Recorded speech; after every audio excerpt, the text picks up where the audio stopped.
how important is it mentally to win these two home games against a team like the Clippers? And I was also wondering, how do you feel about playing in front of an arena packed with fans rooting for your team? I mean, how do they impact on your game? It's definitely a lot of energy. You know, we're playing against a great team. We knew they was gonna come out here and really compete, and, try to, get one here on our home court. But we fought through. I think at one point we was up almost by 20. They came back through a little change in the game, and they made a run and got the lead back down. And biggest thing about us, we just kept playing, kept doing what we doing, running, spacing, and then we started getting stops. That was a big thing for us in the second half, late in the game as well. Big shots by Joe, Bojan, Donovan. All those guys were making plays toward the end of the game that helped us win it. But it's definitely great having fans in there. It's a different environment, super loud. Definitely ready for going into Staples and experiencing that as well. David James, KUTV.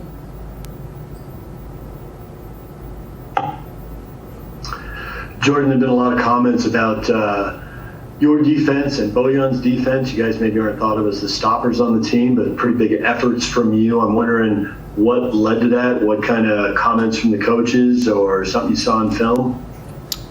Just film work, and I think me and Bojan really locking in, knowing that it's playoffs,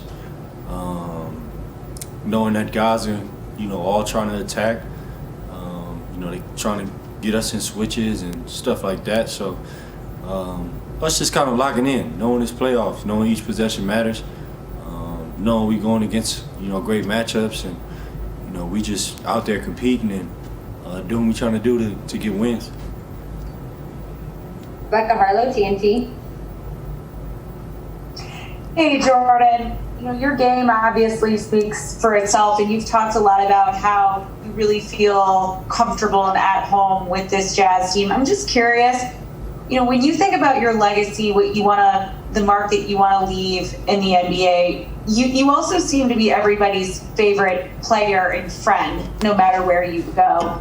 Do you think about that, like who you want to be as a person, just as much as who you are on the court? Not necessarily. I'm kind of just like free, and I'm just myself. I'm not really worried about a legacy or any of that kind of left behind or anything in the league. I'm just trying to be there for my teammates, give them good vibes, and coming out here and competing. Our life is like very stressful, and playoff times is a big concentration focus moments for us, but I'm still trying to bring that free, just flowing vibe to this team, and continue to do that. And I really don't think about a legacy and what I leave behind, but if it was, they know JC was free and did what he did on his own time. Eric Walden, Salt Lake Tribune. Hey Jordan, can you kind of just take us through that big fourth quarter run where we started to see some of the other guys take over, whether it was Joe or Royce hitting a big shot or Bojan hitting a big shot. Just kind of take us through what it means to have that many guys who didn't come through in big moments like that. It's amazing. We do a good job of moving the ball, taking shots. I feel like sometimes in the game we kind of overpass and try to look for the next guy. We find ourselves in some trouble, especially me. But I have no problem shooting it. But those guys in those situations, making those big plays and finishing the game like that, it's the reason why they're out there, the reason why they're finishing the game and making those shots. They've done it throughout the whole season. Now you've seen them do it in the playoffs. Big shots by Royce, like you said.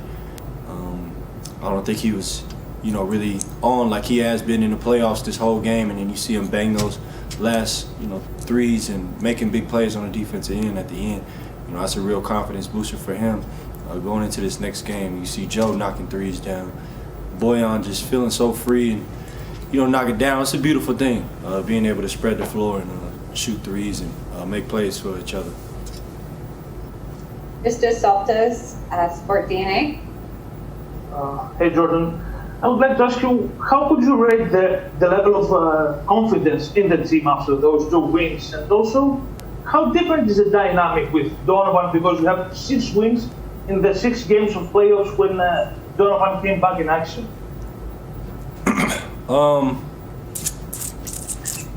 Say that first part again? My bad. I got lost in the second Yeah. question, my bad.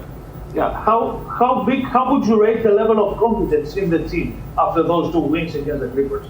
I don't think it has to do with the 2 wins. In terms of our confidence, I think we all pretty confident coming into every series, every game. We know it's one at a time. We know what our goal is and what we want to accomplish. So I think our confidence level is pretty high. And you know, these 2 games already happened. Tomorrow we just gonna wash them out, watch film, get back on the court, go to LA, lock down, and you know, do what we do.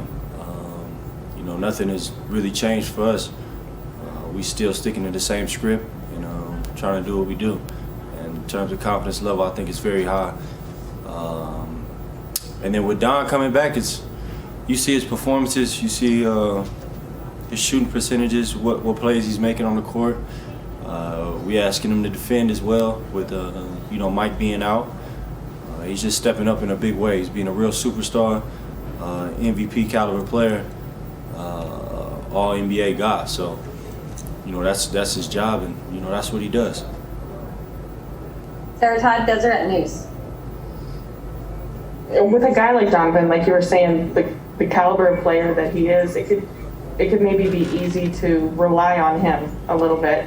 You've been on teams like that before with a guy like LeBron, where you can rely on him to take over games. But what's it like to be on this team where it seems like there's so much trust in putting the ball in everyone's hands, not just Donovan's? It feels amazing. We know he's a special talent. We know he can get a shot. We know he can score, you know, very explosively and, you know, go for 50 every night. But he does a good job of, you know, getting everybody involved, getting in the paint, making plays for us, getting open threes, starting the blender for us, breaking guys down. It's a special talent that he has, and a balance that he has been great for us. And like I said, he's just being an all-star, all-NBA guy, and really like an MVP for us. So, hey, hats off to that guy, man. He's worked really hard to get back on this court as well, with his ankle stuff and everything. So it's great. Sam Farnsworth, KSL TV. Hey Jordan, I want to take you back to play in the first quarter when you crossed up Paul George and hit that step back 3-pointer. How much in a moment like that, is that just improvisation on the spot, or is there something you saw in tape or earlier in the game that you knew you might have an opportunity to do something like that? That just happens, bro. That's just instinct. Catching the ball on the wing. We didn't have it. I just tried to make a play, and you know, ended up happening. I made the 3. Just ran back. That's all it was. I don't think it's bigger than what it is. You know, he played great defense. He had a contest on the shot. I just made it.